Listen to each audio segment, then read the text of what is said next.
বিসমিল্লাহির রহমানির রহিম। সুধীবৃন্দ, আসসালামু আলাইকুম। আমি অবসরপ্রাপ্ত ব্রিগেডিয়ার জেনারেল মোহাম্মদ জহুরুল আলম। আমার ইউটিউব চ্যানেল জহুরস ভয়েসে আপনাদের স্বাগত জানাচ্ছি।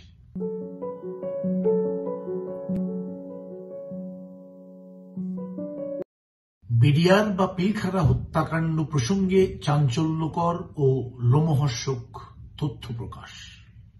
আমি এই বিষয়টি নিয়েই আজকে আলোচনা করতে যাচ্ছি। গত 12 জানুয়ারি 2025 দৈনিক জনকণ্ঠ তাদের অনলাইন ডেস্কে বিডিআর বিদ্রোহে আনা হয় ভারতীয় কিলার, এই শিরোনামে একটি প্রতিবেদন প্রকাশ করেছে।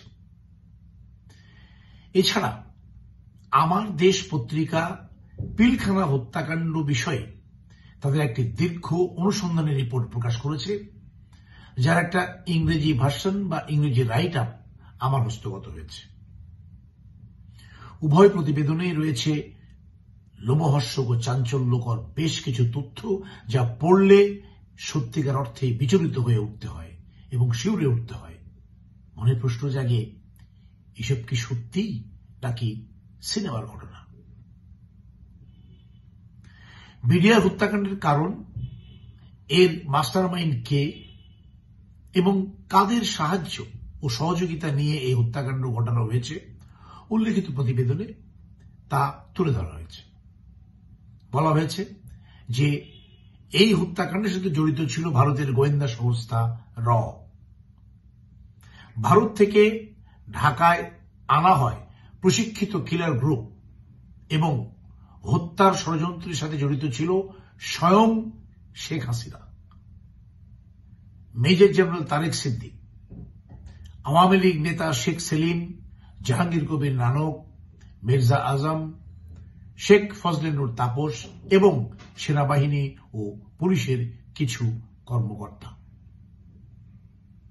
ভারতীয় কিলার গ্রুপের একটা অংশ খেলোয়াড় বেশে বিডিআরের পিকআপে করে এবং আরেকটি অংশ রুগী সেজে নম্বরবিহীন অ্যাম্বুলেন্সে করে পিলখানায় প্রবেশ করে 25 ফেব্রুয়ারি 2009 তারিখে।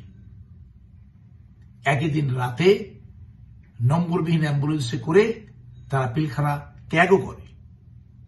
কিলার গ্রুপটিকে ওই রাতেই দুবাইগামী একটি ফ্লাইটে তুলে দেওয়া হয়, সেজন্য ফ্লাইটটিকে 2 ঘন্টা বিলম্বে ছাড়া হয়েছে বলে প্রতিবেদনে উল্লেখ করা হয়েছে। কিলার গ্রুপের সদস্য এবং রয়ের লোকজন পরিচয় গোপন করে ফার্মগেটে অবস্থিত তৎকালীন প্রধান স্বরাষ্ট্রমন্ত্রী সাহারা খাতুনের হোটেল ইম্পেরিয়ালে অবস্থান করেছিল। প্রতিবেদনে আরো উল্লেখ করা হয়েছে যে পিলখানার সিসিটিভি ফুটেজ সহ গুরুত্বপূর্ণ আলামত ধ্বংস করে দেন ঘটনার পরপর দায়িত্ব পাওয়া তৎকালীন ডিজি বিডিআর। সর্বমোট 74 জনকে হত্যা করা হয়েছিল, যাদের মধ্যে 57 জন আর্মি অফিসার এবং বাকি 17 জন বেসামরিক ব্যক্তিবর্গ। এই বেসামরিক ব্যক্তির মধ্যে 3 জন ছিলেন মহিলা বা নারী। তাদের মধ্যে একজন জেনারেল শাকলিয়ার স্ত্রী, দ্বিতীয় জন লেফটেন্যান্ট কর্নেল দেলোয়ারের স্ত্রী এবং তৃতীয় জন একজন গৃহ পরিচারিকা। আর্মি, র্যাব ও পুলিশের অভিযান দল পিলখানা গেটে পৌঁছালেও তাদের ভিতরে প্রবেশ করতে দেওয়া হয়নি বা ভিতরে প্রবেশের অনুমতি দেওয়া হয়নি।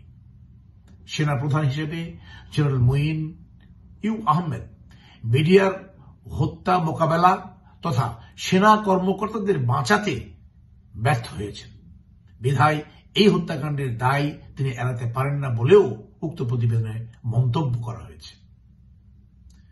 পিলখানা বা বিডিআর হত্যাকাণ্ডে জাতীয় তদন্ত কমিটি এবং সেনাবাহিনী তদন্ত কমিটির কার্যক্রম অসম্পূর্ণ রাখা হয়।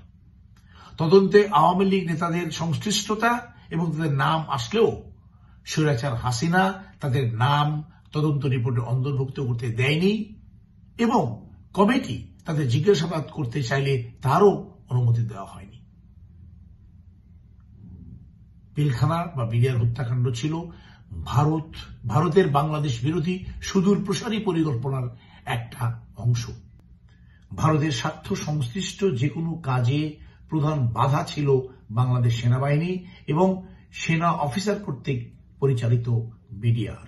তাই সেনাবাহিনীকে দুর্বল করে এবং বিডিআরকে ভেঙে ফেলে তাদের পাপেট বা ক্রীড়ানক শেখ হাসিনাকে দীর্ঘমেয়াদে ক্ষমতায় রাখার উদ্দেশ্যে পরিকল্পিতভাবে তারা এই হত্যাকাণ্ড সংঘটিত করেছে।